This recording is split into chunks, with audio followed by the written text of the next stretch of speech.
Michael Harriot, Black AF History, the un-whitewashed story of America. The legendary stories about America are many, from midnight rides and a Boston Tea Party to the Declaration of Independence with the immortal words, "We hold these truths to be self-evident that all men are created equal."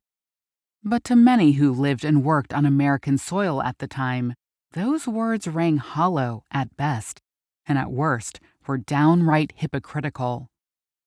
That's because there are other true American tales, like the arrival of the White Lion, or the founding of America's first democracy by Ashanti warriors on the barrier islands off the shores of the Carolinas. There are stories of mighty heroes like Toussaint Louverture, the intellectual and revolutionary who sought to free the Haitian people from French colonialism and forever shaped the culture of Louisiana in the process. And Onesimus, the enslaved African in the household of Cotton Mather. Yes, that Cotton Mather, who knew how to prevent smallpox and who saved the struggling Massachusetts colonies during an outbreak that could have wiped them out. You've likely not heard these stories, because American history has been whitewashed to preserve only those tales that further the idea of white supremacy and enshrine it into law. The stories and perspectives of Black Americans have been systematically erased from the textbooks, and those who fought against slavery and equality were demonized, re-enslaved, or killed in mob violence on a national scale. This blank illuminates the stories of some of those Americans, the ones whose knowledge, skills, and labor built the country from the ground up, but who were denied the fundamental humanity that would see them benefit from the fruits of their hard work. Because true history is a multi-hued tapestry, and the history of America has far more color than the textbooks ever let on. Myth-busting some origin stories.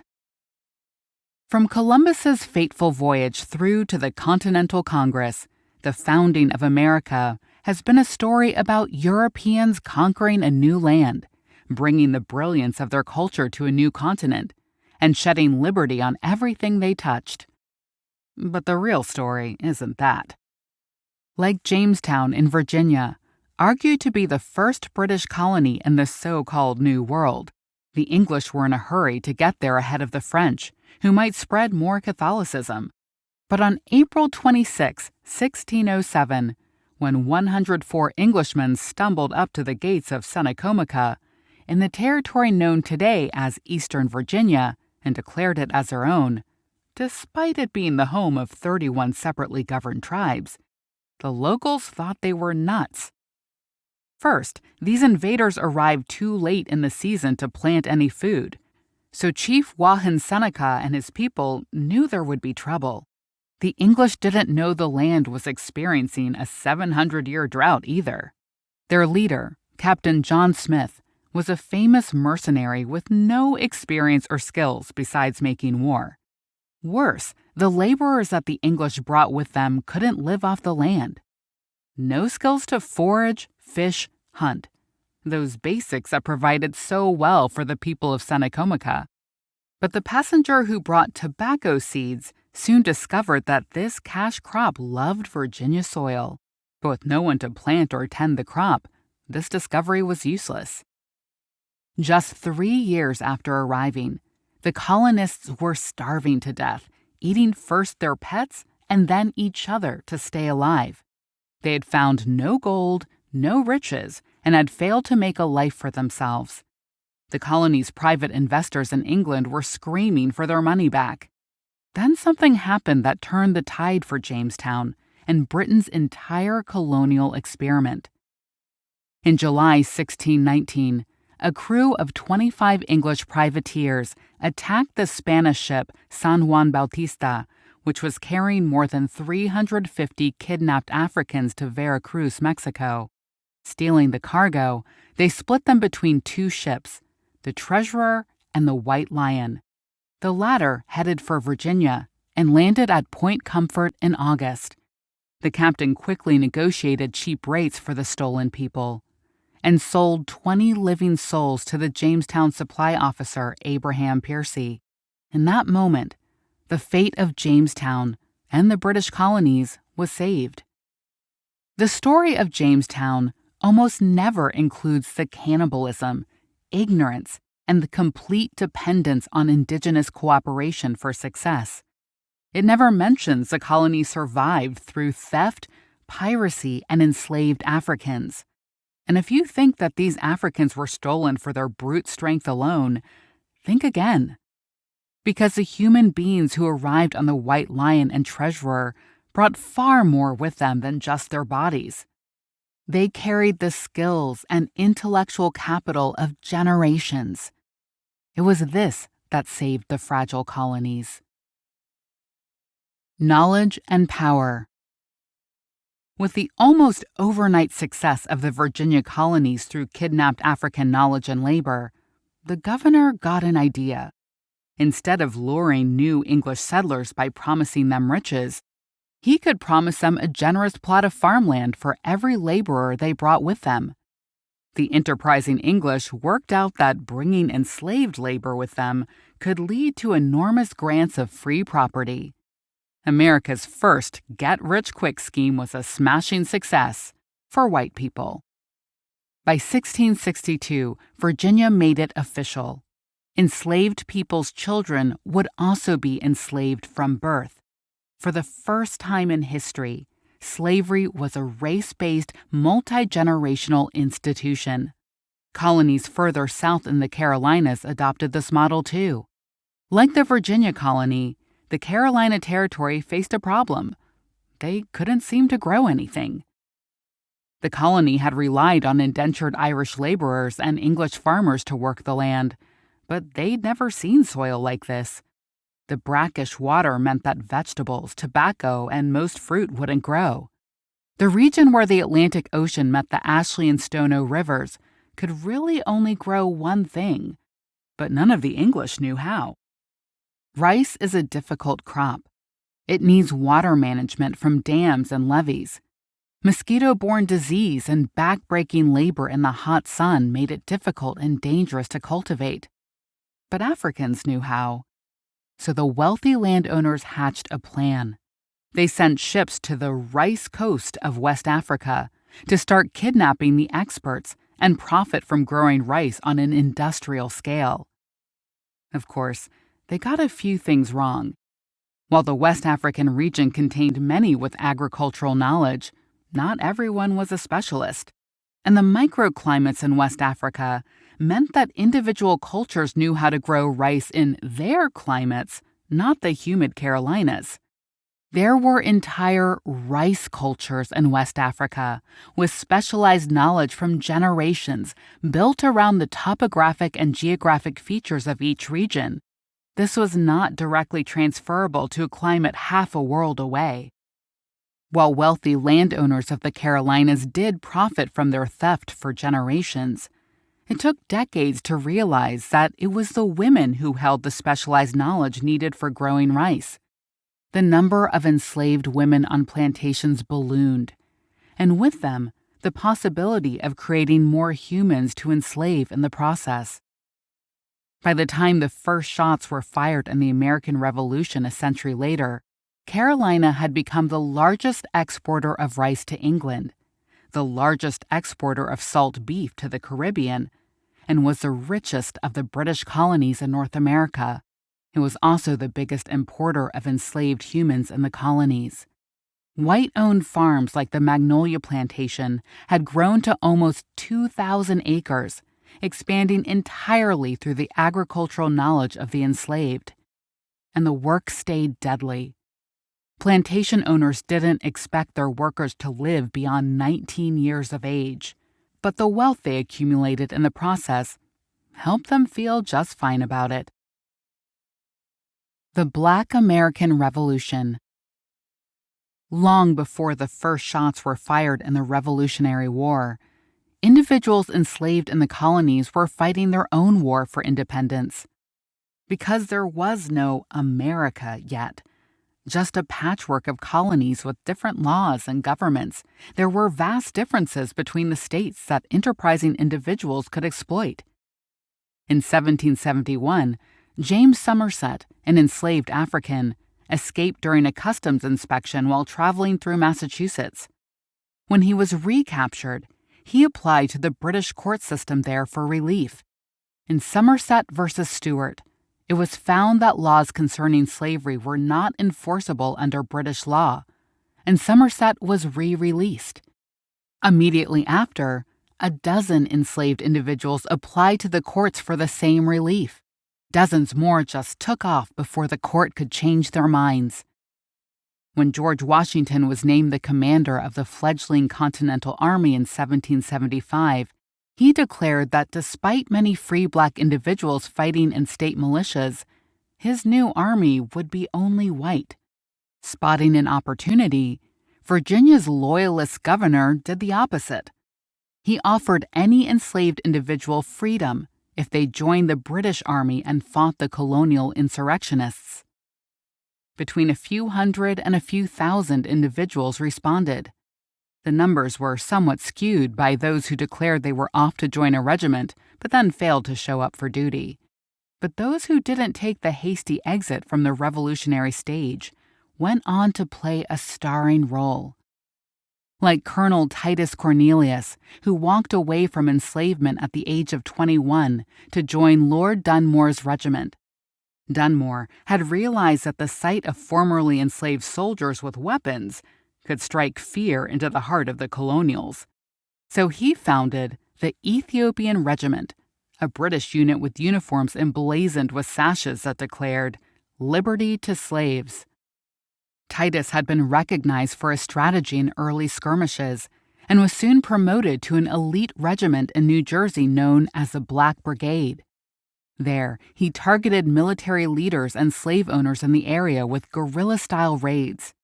They stole cattle and weapons while rescuing the enslaved individuals before burning the properties to the ground. His priorities meant that Cornelius was growing a network of newly freed allies. Further south in Charleston, more than 20,000 individuals unenslaved themselves to join British regiments. Many became part of the Black Pioneers, an all-black military unit. It was this success that caused Washington to reconsider his decision about an all-white Continental Army by 1777. Already wealthy landowners were sending their enslaved workers to fight in their stead. This, in turn, led states like Rhode Island to guarantee freedom for any enslaved individual who fought in the Revolutionary Army, leading to the first American all-black military unit there. The move was followed quickly by other states, including Virginia. In total, more than 100,000 enslaved individuals emancipated themselves in America's War of Independence. A Black Emancipation Proclamation. By 1860, near the start of the Civil War, over 1 million enslaved Americans represented the most powerful force in the nation. They were the producers of America's largest exports, from rice to cotton, and drove the country's GDP. But nations across Europe, as well as Canada and Mexico, had abolished slavery. In public opinion, slavery had gone from a necessary evil to a source of international shame. The nation faced a crisis. If foreign enemies could mobilize enslaved individuals with no more than the promise of freedom, the country was at risk. The Fugitive Slave Act of 1850, which allowed property owners to chase their escaped workers, even in abolitionist states, fanned the flames. Any person of color could be grabbed off the street in Massachusetts or New York City and re-enslaved. Northern abolitionists were outraged. Southern enslavers were indignant at the world's condemnation. It was white abolitionist John Brown who kicked things off. Many consider his October 1859 attack on the U.S. Armory at Harpers Ferry, Virginia, alongside 20 other freedom fighters attempting to spark an uprising, as the first skirmish of the Civil War. The uprising was quickly put down by a company of Marines. The participants were tried and hanged, But two key figures, Harriet Tubman and Frederick Douglass, had been quietly lending their support to John Brown. Both were self-emancipated through the Underground Railroad. Tubman became one of its most famous conductors, yet there's much more to that story.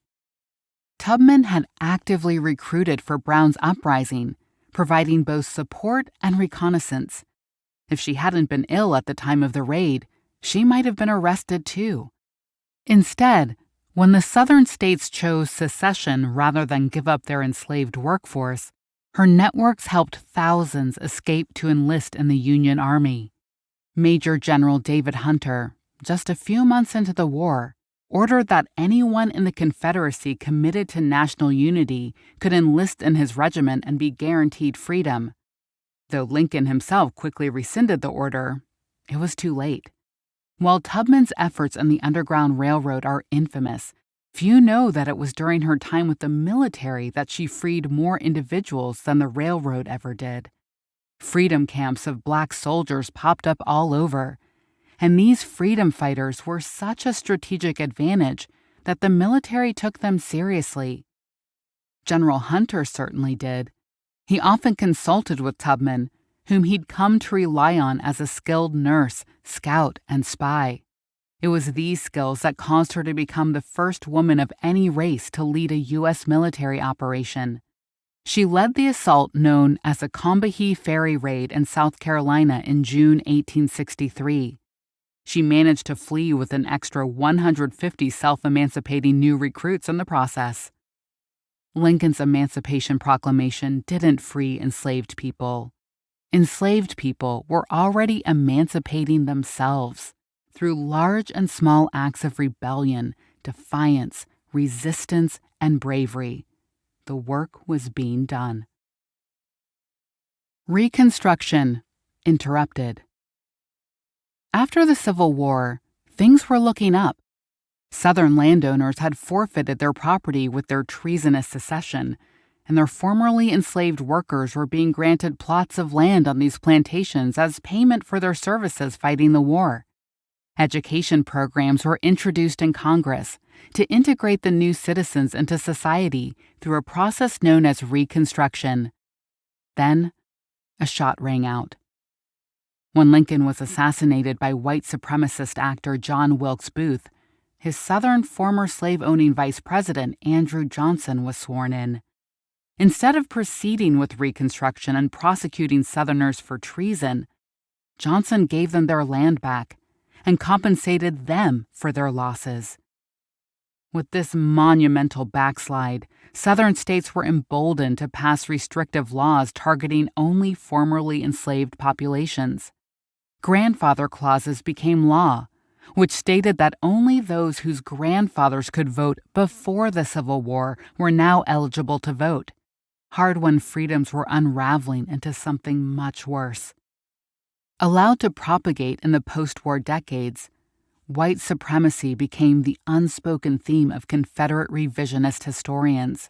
A group of white Southern women, the Daughters of the Confederacy, rewrote Southern history about slavery and erected monuments to the Confederacy across the country. Black citizens faced the backlash of emboldened white supremacy in the form of lynching. Individuals who'd emancipated themselves now faced mob violence on an epic scale. Just a rumor that a black man spoke with a white woman in the street could lead to him being dragged from his home, tied over a metal barrel, and roasted alive in front of cheering crowds, or skinned alive and then hanged and dismembered. White people brought their families to lynchings for a day out and bought postcards as souvenirs of the experience. Even with the passage of the first Civil Rights Act in 1875, no one paid any attention. President Ulysses Grant never enforced it, nor did the states. Jim Crow, the Southern system of race segregation, so-called separate but equal, kept white supremacists emboldened for more than a century. But that didn't stop the momentum. Consider Ella Josephine Baker. Born in 1903, by 1930, she was already a powerful advocate for black civil liberties. named the director of branches for the NAACP in 1943. By 1952, she'd become the first female president of the New York chapter. After she helped to organize the Montgomery bus boycott, she moved to Atlanta, where she helped found the Southern Christian Leadership Coalition, or SCLC. But her leadership efforts were often squashed by the more prominent patriarchal civil rights leaders, including Martin Luther King. But she was far from cowed. Recognizing the potential in the growing student movement, Baker invited students to an SCLC conference headlined by Dr. King. But when it was her turn to speak, she urged more direct action and personal responsibility than Dr. King. Her words and efforts inspired the formation of a new organization, the Student Nonviolent Coordinating Committee, or SNCC, one of the most successful civil rights organizations in U.S. history.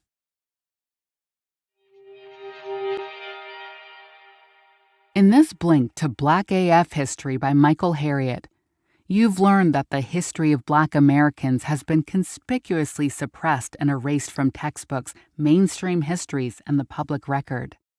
From the theft of the White Lion and Treasurer until long past the 20th century fight for civil rights, Black Americans have been instrumental in forging their own self-determination, survival, resilience, and success. Willing to fight on any side that would grant them basic human dignity, they emancipated themselves in massive numbers during the Revolutionary and Civil Wars. Even when Reconstruction was abandoned, and they faced lynching and mob violence, Black Americans mounted both individual and collective resistance. This led to the downfall of Jim Crow segregation and the birth of the modern civil rights movement. Okay, that's it for this Blink. We hope you enjoyed it. If you can, please take the time to leave us a rating. We always appreciate your feedback. See you in the next Blink.